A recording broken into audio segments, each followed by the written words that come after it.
Então, pessoal, o que é indispensável saber? Esse sou eu, não é coincidência, eu vim com a mesma roupa, porque eu adoro esse... E também porque Solon falou que eu estava humilhando. Até o lenço. Antes de tudo, a gente tem que falar sobre o que é estilo, definir, né, o que é estilo. Estilo é a tradução, é o espelho da nossa personalidade. Às vezes você olha uma pessoa e diz, olha o estilo daquela pessoa, o que é que ela quer passar para você? É a imagem que você deseja que as pessoas tenham sobre você e a mensagem que você fala sem falar. Você não fala uma palavra e você está falando muita coisa a seu respeito. Isso é estilo. E a temporalidade significa, é uma característica, na verdade, que torna um objeto, né, em questão, que você está avaliando, sempre atual, independente de qualquer modismo ou qualquer tendência. Uma das coisas que eu noto hoje em dia, as calças rasgadas, né, estão sem limites. Você não tem mais calça rasgada, você tem verdadeiros pedaços faltando nas calças, né? E isso vai passar. Enquanto que você pode olhar nessa próxima foto aqui, você nota que se você substituir qualquer um desses personagens em qualquer dos filmes que eles participaram, eles estarão atuais. Essa foto traduz a temporalidade. James Bond, que seria um ícone da moda, um ícone masculino para muita gente, inclusive para nós. Quero mostrar para vocês alguns acessórios femininos. São vários, N acessórios femininos. E além de você ter opções de onde usar, a mulher ter essas opções, né? Ela tem opções de mesclar isso. Como aqui a gente pode notar também. Máscara, luvas maiores, luvas menores, bolsas, quantidade de óculos, enquanto que homem não tem tanto assim. Existem homens que falam que relógios não são importantes, óculos não são importantes, e nós que estamos aqui, estamos porque achamos importante. Como a gente imaginava no passado e como muitas pessoas imaginam que funciona a comunicação. E o que é comunicação? Quando eu estou comunicando, quando eu entro naquela porta, numa sala que tenha pelo menos uma pessoa ou uma câmera, eu estou comunicando, sem falar nada. É a nossa postura e depois começa a ser o nosso tom de voz, a forma como você está vestido, como você trata as pessoas, a forma que você senta, etc. Isso é comunicação. E antes de nós fazermos o curso do Solon, nós pensávamos dessa forma, era olho no olho. Na verdade, é assim que a coisa funciona. Comunicação é tudo. Isso eu uso muito no meu consultório e eu falo nas aulas de marketing em saúde, que eu também tenho uma palestra sobre isso. Quando a esposa vai junto com o paciente fechar uma cirurgia, um contrato de uma cirurgia com você, ela vai olhar desde a sua unha, vai olhar desde o seu relógio, até aquele reboco na parede que você não fez, porque deixa pra lá, ninguém vai notar. Ela não fecha. Muitas vezes a mulher que disse para o marido fechar.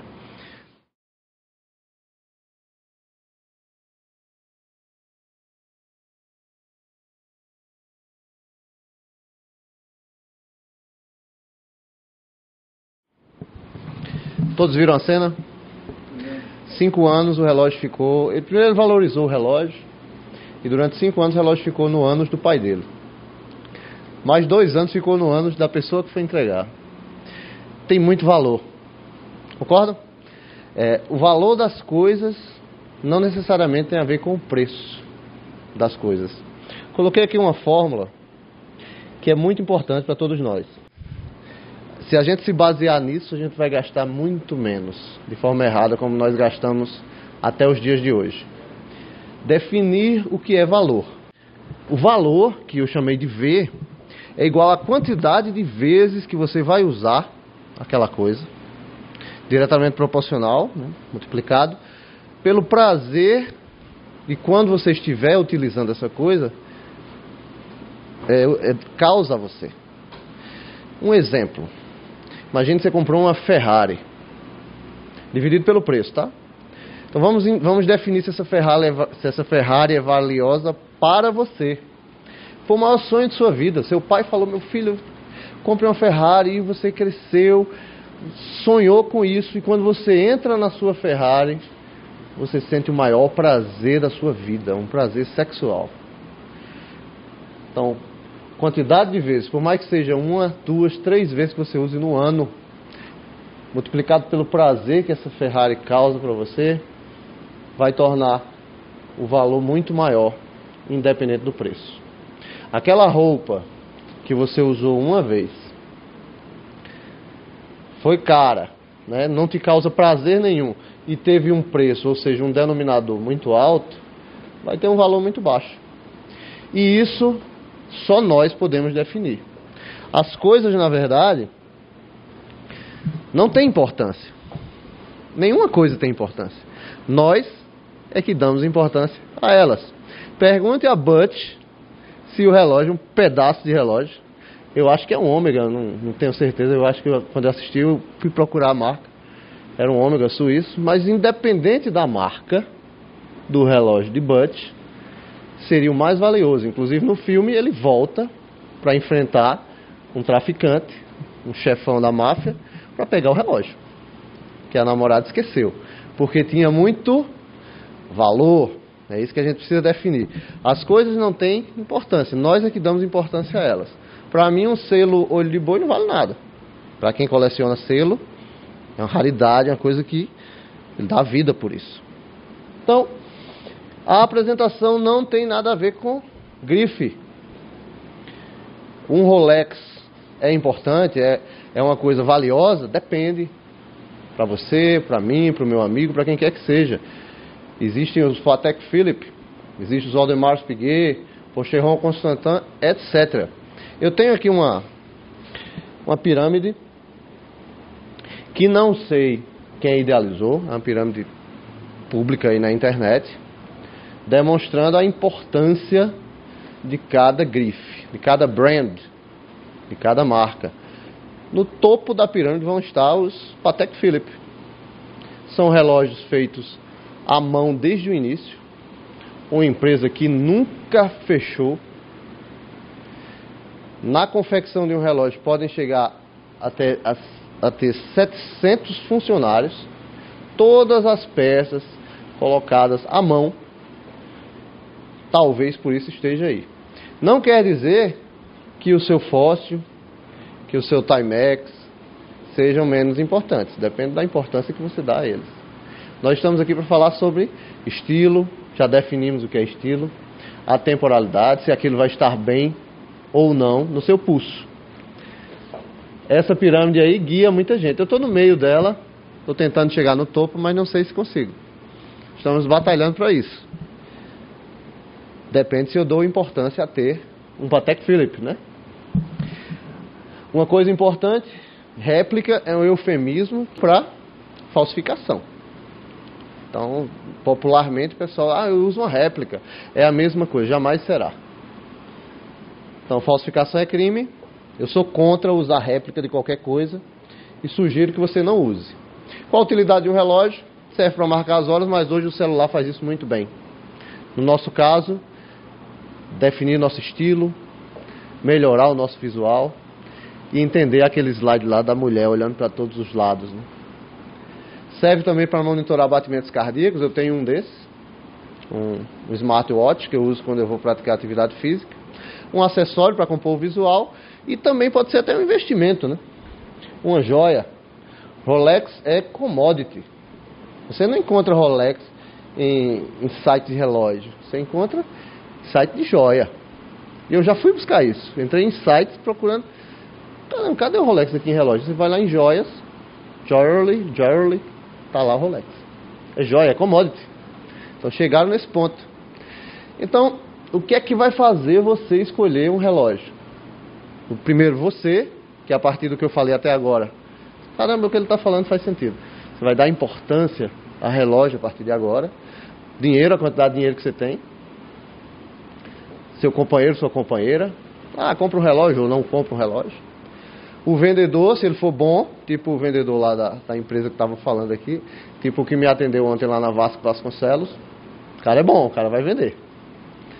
A marca, Se você tiver um suíço que ainda é conhecido como excelente em sua qualidade, ou um japonês que são excelentes, Seiko, Oriente, Citizen, você vai escolher qual? Muito provavelmente você vai escolher o suíço. A marca é importante? É, sem dúvida. E outro fator que vai fazer você adquirir um relógio é seu conhecimento, que vocês a partir de agora vão começar a adquirir. E eu espero passar algo para vocês que vocês levem e transmitam. Então, eu preciso saber de algumas coisas para quando eu decidir, a partir de agora, decidir adquirir um relógio, tem umas coisas muito importantes. Primeiro, quanto eu desejo investir, que aí eu já vou eliminar muita coisa, né?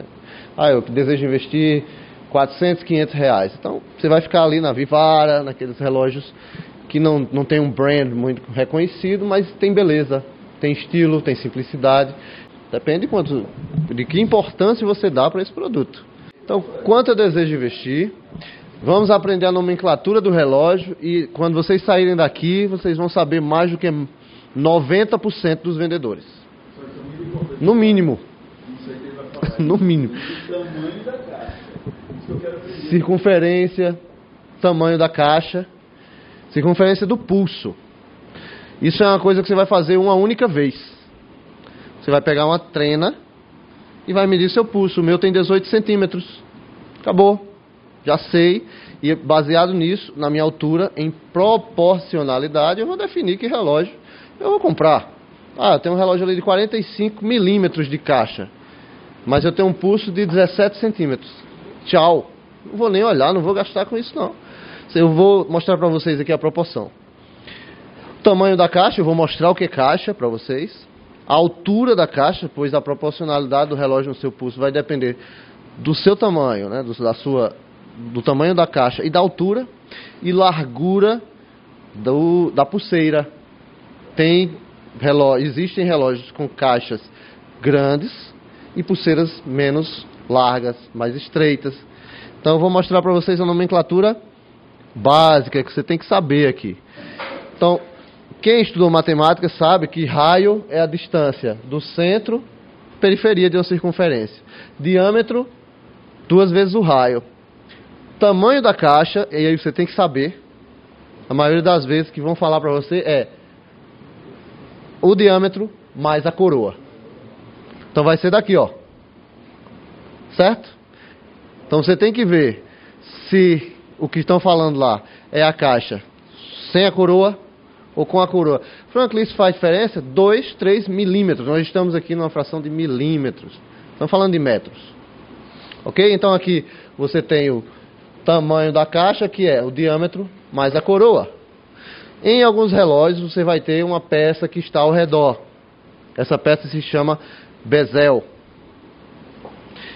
Principalmente nos relógios de mergulho, os divers, que são usados de forma esportiva. Você vai ter a parte central que se chama dial. E em muitos relógios você vai ter outras marcações aqui centrais que se chamam subdials. Isto aqui se chama marcador. Isso aqui é a janela window date, a janela da data. Em alguns relógios, alguns Tissot, tem um vidro aqui que amplia essa data, que se chama ciclope. Aqui os marcadores podem ser luminosos ou não. Os ponteiros, pessoal, se chamam mãos. E nos sites em inglês vocês vão ver como hands. Existe a mão da hora, que é o hour hand. Existe a mão do minuto, que é o minute hand. E existe a mão do segundo, que é o second hand. Existem relógios com ou sem second hand. Só tem o da hora e só tem o do minuto. Aqui você vai ter os braços, também chamado de lugs, que vão dar espaço para as pulseiras, que em inglês vai ser bracelets, ou straps. Bracelets quando é aço e straps quando é couro. Aqui nós temos subdial, ok? Aqui a coroa, que eu já falei, né? Dial é a parte central, a parte maior. Isso, eu vou falar daqui a pouco. Bom, minute hand, second hand, hour hand, já falamos. Aqui eu coloquei para mostrar a parte traseira de um relógio automático. nós vamos entender aqui como funciona um relógio automático. Eu fiz vídeos para colocar nessa apresentação. Proporcionalidade no pulso, pessoal. Quais tamanhos de caixa, ou seja, diâmetro mais coroa, e aí vai variar um pouco, alguns milímetros, vai depender de como o representante, pessoa que está vendendo, fala, vão se comportar na proporção do seu pulso. Então, em pulsos menores do que 6 polegadas, 6 polegadas significam 15,24 centímetros, vai funcionar muito bem relógios com menos de 38 milímetros de caixa. Em pulsos entre 6 e 7 polegadas, ou seja, entre 15,24 e 17,78, 18, né, o meu funciona aí, vão funcionar muito bem, de forma proporcional, os relógios entre 38 milímetros e 42 milímetros de tamanho de caixa. O importante é você, quando está se vendo de frente, é por isso que tem essa forma que é muito importante o Frank falar, é você se ver de frente e conseguir enxergar um pouco da tua pulseira. Quem está vendo de frente, quem está olhando aqui, ó, você consegue enxergar um pouquinho daqui e um pouquinho daqui. Quando aquele ali, aquela coisa terrível que apareceu ali agora, aquele negócio engolindo o pulso da pessoa, você não consegue enxergar um pouquinho. Repara que quem está se olhando, pulso fino consegue enxergar um pouquinho de pulseira. Pulso médio um pouquinho, aqui também um pouquinho. Então não interessa o tamanho do pulso. A caixa é importante para a proporção. Então, pessoal, o mais importante nessa foto aí, ele estava se achando. Ele disse, caramba, eu fui para as festas com esse relógio. Bicho, é o que a gente dá importância, né? Esse é um relógio meu, é um Movado, é suíço, movimenta quartz, e a gente vai falar sobre movimento daqui a pouco. É uma das críticas que eu tenho do Movado. É um relógio que não é barato, e vocês vão ver que o movimento a quartz é mais barato. Ele tem 40 milímetros de caixa, 42 incluindo a coroa, vidro cristal de safira, e não tem second hand. A pulseira é em aço inox, demonstrando a altura dele e ele no meu pulso, ok? Vamos falar mais sobre isso. Então, proporcionalidade é igual a elegância, independente da marca.